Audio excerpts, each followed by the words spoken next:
What is up, guys? Rick here, and today we are going to be showcasing essentially a bunch of random tips aimed at helping you guys increase your power level fast and efficiently. Essentially, these are things that I've found out through leveling that I wish I would have known when I began leveling. Now, I do want to say before we start with the tips that last time I made a leveling video, I had a lot of people upset because they felt I was encouraging people to race through the content in Forsaken. There is nothing wrong with taking your time, leveling slowly, and experiencing everything this DLC has to offer. But there's also nothing wrong with leveling fast, optimally, and trying to get into the end game and raid ready. Play however you want to play. There's no right way to play the game. And with that being said, let's move on to the tips. But just before we do, guys, there's a discount code in the description down below that will let you save money on ASTRO products and help me out. Definition of a win-win. Kind of a tip in and of itself right there. But tip number one, the first thing, and some of you guys, I'm sure a lot of you guys will know this, but we need to establish this as a baseline before we continue. The soft cap for Forsaken is 500. That means random loot you get on the ground, blues from public event chests and other various things, vendor gear from turning in tokens, that stuff will drop up to 500. Actually, vendor gear is a little bit weird. It kind of seems to stop at 495 or 494 sometimes, but still, random drops go to 500. That means that if you're not 500 yet, do not do your powerful gear. Wait until you reach 500 and then do the daily challenges, the weekly challenges, all of that stuff. Okay, now moving on from there, a tip that's really going to come in handy when you're leveling your characters to 500, utilize your collection. Because if you're doing stuff like just farming public events on the EDZ or whatever, and you don't necessarily need to have the absolute tippy top loot, but you are kind of falling behind, you can withdraw stuff from your collection, and sometimes it's only like 10 light levels behind what you are. So if you need that escalation shotgun and you have one that's hanging back, it's only 380, it's actually more worth it sometimes to withdraw one from the collection because it's cheaper to do that than infusing. So you're still going to get a higher light version of that escalation shotgun, and you're going to save out on a bunch of resources. And then when you are much higher level in the 500s, whatever, and you do need to actually infuse to what you really are, that's when you utilize the infusion method. In fact, tip number 3, infusing is very expensive. It costs a lot of resources and generally it's not going to be worth it. If you're hunting barons or if you're doing even strikes, you don't necessarily need your absolute tippy top gear. You might want to keep a few of your favorite things or your favorite weapon up to your current power level, but most of the time, just use what you have. And then, when you're about to do a big activity, such as the Nightfall, that's when you infuse your good weapons up to your current power level. Aside from that, try to avoid it. Moving on from there, unlock the Dreaming City as soon as possible. Like once you are done the main campaign for Forsaken, unlock the Dreaming City because there is a lot of powerful gear waiting for you in the Dreaming City. Petra has many weekly bounties that each award powerful gear. In fact, one of them awards 2 pieces at once. There's just a lot of stuff definitely worth doing. In addition, once you're in the process of doing that, you're going to unlock more things. Just like tip number 5, be aware of your prime engrams. Now this is something I've seen that a lot of people don't actually know about, but you're going to talk to the Cryptarch initially during the time when pretty much everyone in the tower has their special challenge. Now these special challenges are stuff like do Vanguard strikes with a full set of Vanguard gear and you get powerful loot. Well, at that time, the Cryptarch is going to give you your first prime engram, just as a random gift.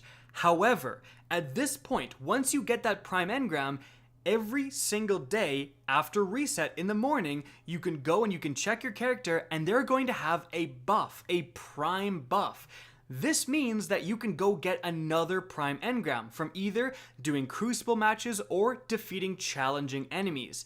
And yes, this prime engram is a piece of powerful gear around 5 light levels above your current power level. So this is definitely worth doing, and make sure you're logging on every day to get this prime engram. Now, I haven't gotten any from Crucible matches. The easiest way for me has just been to do stuff like Public Event, Blind Well in the Dreaming City, all of that stuff where there's a lot of yellow health enemies, and that's where they seem to drop.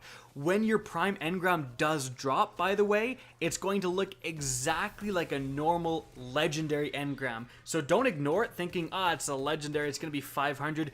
Go and pick that up. Make sure you pick that up because that could be your prime engram.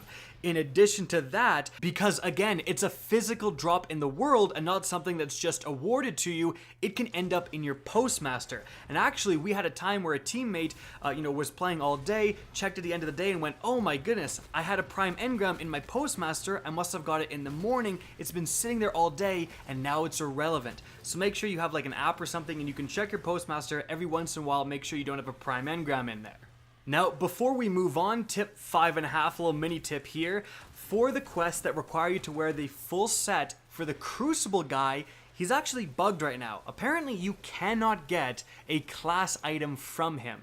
So do not turn in all of your Crucible tokens. I know a lot of you guys have probably done this already, but if you haven't, don't turn in all of your Crucible tokens trying to get a mark from him or whatever class item you have. You actually have to play the Crucible and luck out with a drop from that activity, not from leveling shacks up.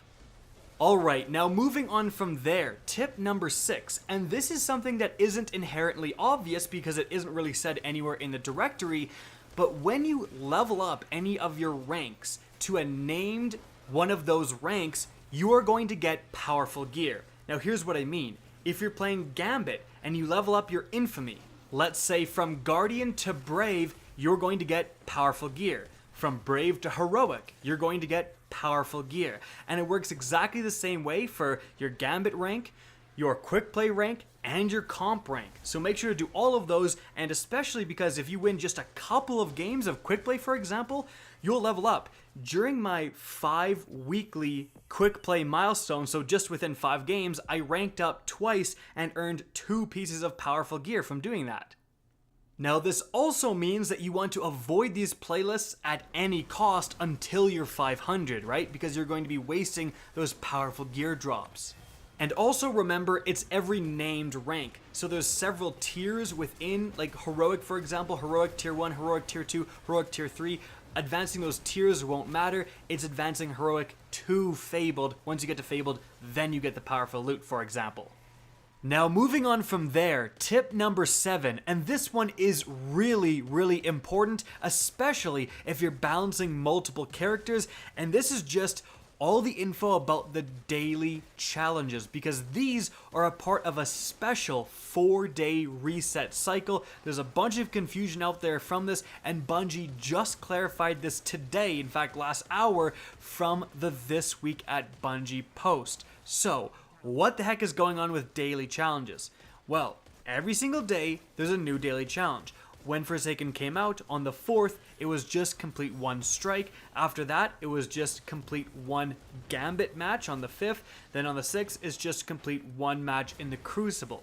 Now, importantly, these daily challenges will actually stick around for 4 days for any secondary characters you may have. You can see on my Warlock that I leveled up that I have access to the Daily Strike Challenge and the Daily Gambit Challenge and the Daily Crucible Challenge. I can still do all 3 of those daily challenges even though they happened previous days.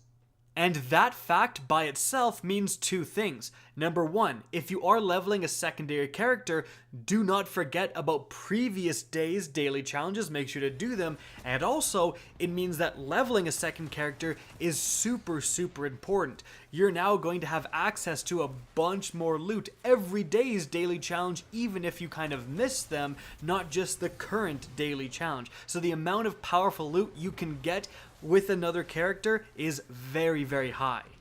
However, there's a little bit more going on here with daily challenges. So again, they follow a special 4-day reset period, and that 4 days is related to the actual daily challenge. So for example, and this is straight from Bungie, because the Daily Strike Challenge was offered first on Tuesday, September 4th, the next time a Strike Challenge will be offered is on Saturday, September 8th on Reset. The first Gambit Challenge was September 5th, so the next time it will be available is September 9th. So, do your Gambit Challenge before September 9th, because on September 9th it's going to rotate. And will it go away? Will it stack? How will that work? Well, Bungie clarifies that as well. If a player completes the Daily Strike Challenge on Friday, September 7th, the challenge will be offered once more on Saturday, September 8th. But if a player does not complete the Daily Strike Challenge by Saturday, September 8th, they do not receive a duplicate challenge. Instead, the challenge will be reset and progress will be cleared. That is super, super important. Those little lines are super important. So you need to be doing the Strike Challenge within that 4-day period, so when it does rotate, you have access to it again. And it also means if you're planning to level a secondary character, make sure you do it within that 4-day cycle so you can bang off all those dailies quickly. And so guys, that is it for the video. I hope you enjoyed and found this informative. Now, if you did, please remember to help me out by simply rating and especially sharing this video. If you guys want to see more Destiny 2 content similar to this, don't be afraid to slap that subscribe button. If you guys want to get in touch with me and keep up to date with the latest channel activity, the best way is to follow me on Twitter at RickCactus. That's linked in the description down below, as is my Twitch channel, which you can also follow. Again, I hope you enjoyed the video. And as always, have a good day.